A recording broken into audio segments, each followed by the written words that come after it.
It has taken me over 6 months to get back out here on the Pinhoti to do my next section. But here I am. I am on section 3. For the moment, I have skipped section 2 because there are some efforts to move it off the road because section 2 is currently all of a road walk. But section 3 is around 11 and a half, 12-ish miles. It is from Trammell Trailhead, where I just started up there, and it goes to Bull's Gap, where my car is parked. Thank you to the Pinhoti Outdoor Center and Gail, who drove the shuttle to pick me up. It is 8 o'clock in the morning, or, well, I guess more about 8:30-ish now, and I am hoping, of course, to have this done in about 6-7 hours. We'll see. I'm testing out my section 3 mile marker map today, and already I think I'm going to take out that seasonal water at 0.4 because I have no idea where it would even be. So, okay, 1.1 seasonal water left down the hill. Look at that. Okay, so we can keep that one. Just came down from that way, and you come down to the fire service road. It looks like Fire Service Road 675. Okay, that means turn left, and you can see the blue blazes down that way, so trail is that way. You actually come to yet another junction almost immediately where you can see the 675, so maybe I need to put 2 sharp lefts. I've said it once, I've said it 1,000 times, I'll say it again. If you're hiking in Alabama, carry electrolytes. Just came on the FS 675 603B junction. I'm guessing that's, okay, so that's where I came from. That's the junction. That's 603. And you continue straight. I may need to add like 2.45 to turn right off the Fire Service Road. 3.2 ridgeline. I think we've been hiking on the ridgeline. It's not the complete top though, but ooh, there's a switchback here. I think this 3.2 to 4.2 section is more accurately described as switchback climbing, maybe not ridgeline.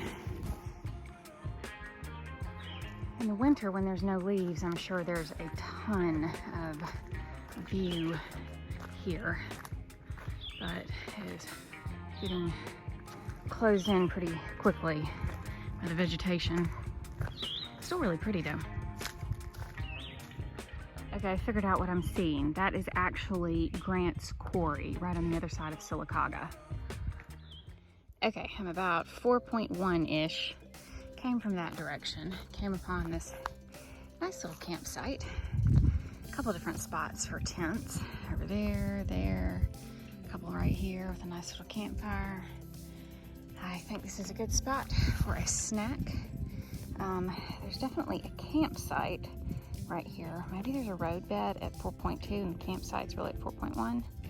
We'll see. Snack first. So there's another campsite with a fire ring and a couple nice places to put tents right after the other one. So maybe 4.1 campsite times 2. Still hadn't found the roadbed. We are well past where that roadbed is supposed to be, and it is not there.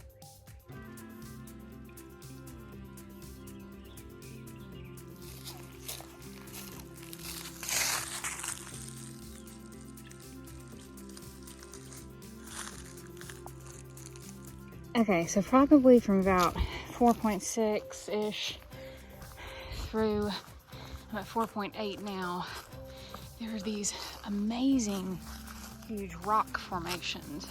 And if you're like a bouldering person, that could be fun. Okay, about 4.85, there's a little side trail. It's only like 10 feet long, but it brings you to the view off the other side of the ridge. So I'm gonna add that. So 4.85 ridge view to the right. Okay, back on the trail. He came around the corner, he took a turn to the left, and now he's coming up the trail at approximately 2 days per inch. Well, there's definitely a cell tower at about 5.4. Okay, it looks like you may actually follow the road. So there's the marks. Yeah. Huh. Okay. All right, right at about 5.7. West Tower Road, Sage Gap. It looks like you go left off West Tower Road. So here's something mess you up. You think you go up the road, but you don't. This trail is right here, so trail is not the road. So I just passed the first person on the trail, and he was actually a hunter. So it is still some sort of hunting season around here. I should probably pay more attention to my hunting seasons. I usually only think about that in cold weather, but it's still hunting season of some sort. I am wearing fairly bright colors, but the next time I stop, I may take my sit pad out and attach it to the back of my backpack because the back side of it is bright orange. I think I crossed the Ridge Road about 6.6. There's definitely not a road around here, and it really wasn't even a road. It almost looked like just another little grassy trail. Okay, so right at about 7.2, there's this big overhanging rock right off the edge of the trail, and it's not really great views just because there's a lot of trees. I'll turn around in a second, but it is a nice little shady spot with some grass, or moss rather. So yeah, it's lunchtime, definitely.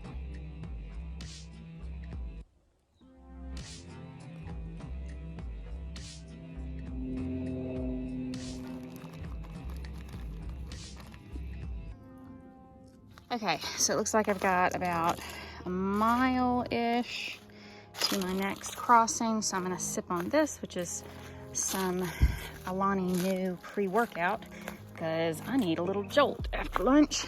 Okay, at about 8.1, 8.2, and I'm crossing some sort of little road. Don't know exactly what it is. It might be that Ridge Road at 8.3. We'll just have to see. Also supposed to cross White Gap Road at 8.7. All right, we're here at White Gap, and that would be White Gap Road. So let's take a look at this. Yep, White Gap Road. Actually about 8.5. I'm not sure if my watch is looking fast or what. Okay, now where does the trail go from here? Oh, see a blue blaze up there. So this is on the signpost. Water, quarter of a mile that way. I have a full bottle with me, so I'm not going to go that way, but I could mark it on the map. It's about 9.75. I'm here at this little junction.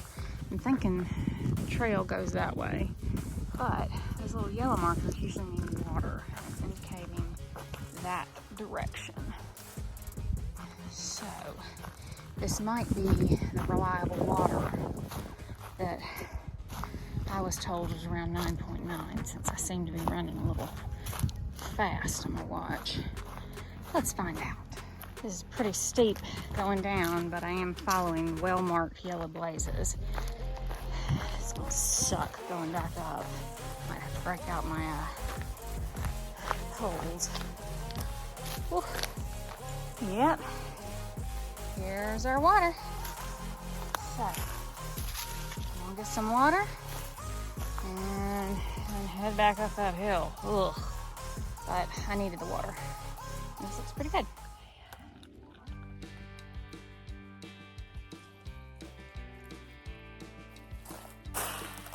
This is not the bag I like.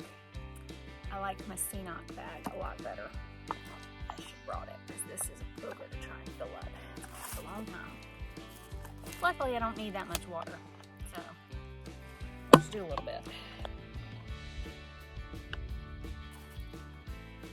If you look at section 1 video, I'm using the Sea-Knock bag and the bigger Sawyer Squeeze, which honestly is not that much bigger than the mini. Highly superior. This is my first time using the mini with the bag that comes with it. Sea-Knock bag, regular Sawyer Squeeze, all the way. I really wanted more water than this, but it's gonna take for freaking ever. Yeah, negative review on the Sawyer mini squeeze, at least in combination with the bag that comes with it. Willing to try the mini squeeze again with a Sea-Knock bag. Beautiful rocky outcropping with overlook through the trees, of course, but gorgeous place to stop for a second at about 10 miles even. So onward ho. We're less than 2 miles from the car.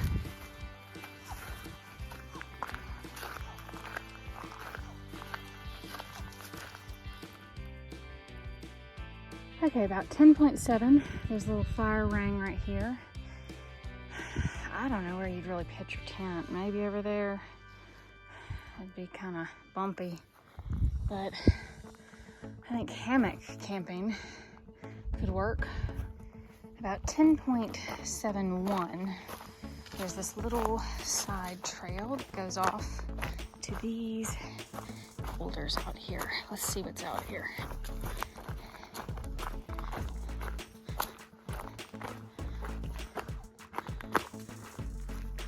Ooh.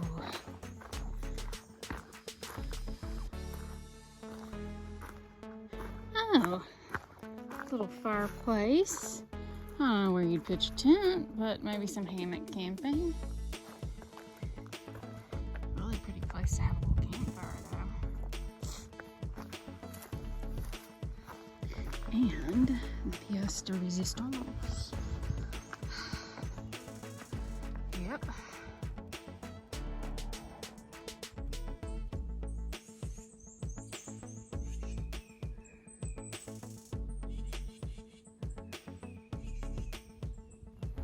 Okay, I am in between 11.3 and 11.4. I hadn't seen anything that looks remotely flat for a campsite. Like, I've even been trying to stretch it and there's been nothing. So, it wasn't on the Far Out Gut Hooks app. So, I'm thinking that campsite can be removed. But I have that one at 10.6 I can add, so. Okay, now we're looking for Alabama 148. Okay, so there's 148 at about 11.9. This may be a little bit ahead now just because of some of the little overlook trails I took, so we'll say that's 11.8. But there's our signboard, and here is the Bulls Gap trailhead. I can see my car through the trees. Yay! See you later. Okay, so about 5 hours, 31 minutes moving time, 11.96 miles. Took about a 30-minute break for lunch, a couple other 5-10 minute breaks, so okay, pretty good. Ever notice when you're hiking and you're getting closer and closer to lunchtime, the spot where you picked out to have lunch gets farther and farther away?